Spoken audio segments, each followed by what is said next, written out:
Persija Jakarta memilih jalan yang tak biasa saat pergantian tahun.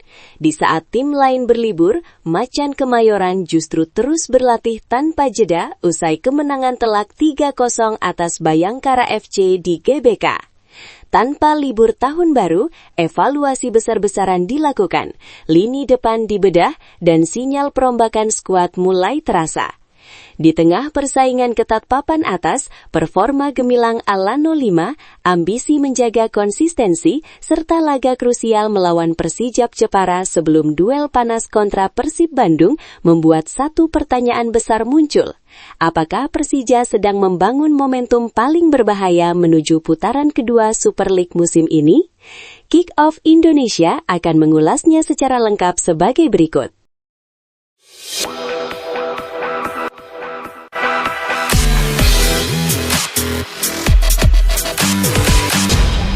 Momen pergantian tahun biasanya identik dengan libur dan waktu berkumpul bersama keluarga. Namun, situasi itu tidak berlaku bagi Persija Jakarta. Usai meraih kemenangan meyakinkan 3-0 atas Bayangkara Presisi Lampung FC pada 29 Desember 2025, Macan Kemayoran memilih tetap berlatih tanpa jeda. Fokus mereka langsung tertuju ke laga berikutnya kontra Persijap Jepara di Stadion Utama Gelora Bung Karno, Sabtu 3 Januari 2026. Dengan waktu persiapan yang hanya 5 hari, libur tahun baru dianggap bukan pilihan ideal. Apalagi, 2 hari setelah 1 Januari, Persija sudah harus kembali turun ke medan tempur. Situasi ini juga sempat terjadi saat Natal, di mana tim tetap menjalani latihan normal. Asisten pelatih Persija, Ricky Nelson, menegaskan bahwa profesionalisme menjadi pegangan utama tim. Bagi Persija, tidak ada istilah tanggal merah, Natal ataupun Tahun Baru dalam kalender persiapan tim. Semua pemain diminta tetap fokus dan menjaga ritme latihan agar kondisi fisik dan mental tetap terjaga jelang pertandingan. Situasi serupa sebenarnya sudah dialami Persija saat periode Natal. Saat tim-tim lain memilih rehat, Macan Kemayoran tetap menggelar sesi latihan reguler demi menjaga konsistensi performa di tengah padatnya jadwal kompetisi. Latihan di penghujung dan awal tahun ini dimanfaatkan tim pelatih untuk melakukan evaluasi menyeluruh, terutama di sektor penyerangan. Meski menang 3-0 atas Bayangkara, Persija masih menilai lini depan belum sepenuhnya efektif, terutama saat menghadapi tim yang bermain dengan blok rendah, seperti yang juga terjadi saat kalah dari Semen Padang. Situasi ini menjadi tantangan tersendiri bagi Maxwell Sousa dan rekan-rekan untuk membongkar pertahanan lawan yang rapat. Meski demikian, secara statistik, Persija tetap tampil impresif. Dari 15 pertandingan, Macan Kemayoran sudah mencetak 30 gol dan hanya kebobolan 13 kali. Catatan tersebut menjadikan Persija sebagai salah satu tim tertajam di Super League musim ini dan terus bersaing ketat di papan atas klasemen. Laga kontra Persijap Jepara nanti juga akan menjadi pertandingan kandang ketiga Persija di Stadion Utama Gelora Bung Karno musim ini. Manajemen berharap dukungan Jakmania bisa jauh lebih maksimal, mengingat laga sebelumnya di GBK sempat diwarnai jumlah penonton yang belum ideal. Selain penting untuk menjaga posisi di klasemen, laga ini juga menjadi pemanasan krusial sebelum Persija menghadapi Persib Bandung di pekan berikutnya. Seperti ditegaskan Jordi Amat, Persija ingin membuka tahun baru dengan kemenangan, sebelum berbicara soal duel panas melawan rival abadi.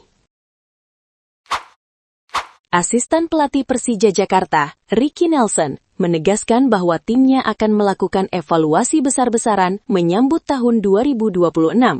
Meski menutup tahun 2025 dengan kemenangan meyakinkan 3-0 atas Bayangkara FC, Macan Kemayoran belum sepenuhnya puas dengan performa yang ditampilkan. Kemenangan di Stadion Utama Gelora Bung Karno pada 29 Desember 2025 memang mengantarkan Persija kembali ke posisi 3 klasemen sementara Super League 2025-2026 dengan koleksi 32 poin, hanya terpaut 2 angka dari Persib Bandung dan Borneo FC di puncak klasemen. Namun, menurut Ricky Nelson, hasil positif itu belum mencerminkan konsistensi permainan tim sepanjang musim. Ia menilai Persija masih memiliki pekerjaan rumah besar, terutama dalam hal kreativitas membongkar pertahanan lawan yang bermain bertahan dengan blok rendah. Selain itu, menjaga ritme permainan agar tetap stabil juga menjadi fokus utama evaluasi. Sepanjang 2025, performa Persija kerap naik turun. Kadang tampil sangat solid, namun di laga lain justru kehilangan tempo dan kontrol permainan. Ricky menegaskan, memasuki putaran kedua Super League 2025-2026, Persija harus tampil lebih konsisten jika ingin terus bersaing dalam perebutan gelar juara, sesuatu yang terakhir kali mereka raih pada 2018. Menurutnya, konsistensi bukan hanya soal hasil, tetapi juga soal mental bertanding dan disiplin menjalankan rencana permainan di setiap laga.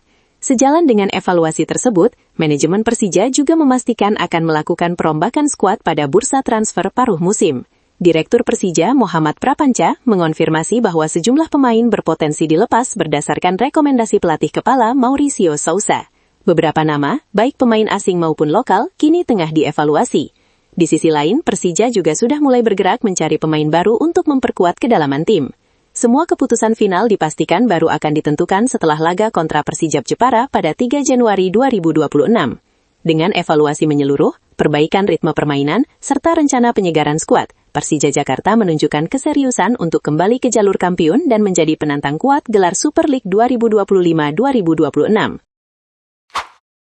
Stadion utama Gelora Bung Karno kembali menjadi panggung spesial bagi Alano 5. Gelandang serang Persija Jakarta itu tampil gemilang saat Macan Kemayoran menjamu Bayangkara Persisi Lampung FC. Di hadapan belasan ribu Jakmania, Alano tak hanya menghidupkan permainan, tetapi juga keluar sebagai man of the match. Peran Alano begitu krusial sepanjang pertandingan. Ia menjadi motor serangan Persija sekaligus pemecah kebuntuan di momen penting. Menjelang turun minum, wasit menunjuk titik putih setelah pelanggaran di kotak penalti Bayangkara. Alano maju sebagai eksekutor dan dengan tenang mengarahkan sepakan kaki kirinya ke sisi kiri gawang. Gol di menit 45+5 itu membawa Persija unggul 1-0 dan mengubah jalannya laga. Bermain di GBK memberi energi tambahan bagi Alano dan rekan-rekannya. Dukungan Jakmania yang terus menggema sejak awal hingga akhir laga menjadi bahan bakar yang mendorong Persija tampil agresif dan penuh percaya diri. Alano mengaku sangat menikmati bermain di rumah sendiri. Dukungan luar biasa dari supporter membuat tim mampu menemukan ritme permainan, terutama setelah hasil negatif di laga sebelumnya. Menurutnya, kemenangan ini adalah bentuk respons mental tim yang tetap berdiri tegak dan bangkit di saat dibutuhkan. Meski mencetak gol dan meraih penghargaan individu, Alano menegaskan bahwa keberhasilan tersebut bukan miliknya seorang. Ia menyebut kemenangan Persija lahir dari kerjasama kolektif yang solid di semua lini. Tak lupa, Alano memberikan apresiasi khusus kepada Jakmania. Menurut pemain asal Brasil itu, atmosfer GBK selalu menghadirkan sensasi berbeda dan menjadi kekuatan tambahan bagi Persija. Penampilan gemilang ini menegaskan peran penting Alano 5 dalam kebangkitan Persija Jakarta, sekaligus mengiring sinyal bahwa Macan Kemayoran siap terus bersaing di papan atas Super League musim ini. Menurut lo, setelah kemenangan telak 3-0 di GBK, evaluasi tanpa libur, dan sinyal pergerakan serius di bursa transfer paruh musim, apakah Persija Jakarta benar-benar sudah siap jadi penantang utama gelar hingga akhir Super League 2025-2026? Tulis pendapat lo di kolom komentar. Jangan lupa like kalau lo suka sama video ini. Dan subscribe biar lo nggak ketinggalan update terbaru dari Kick Off Indonesia.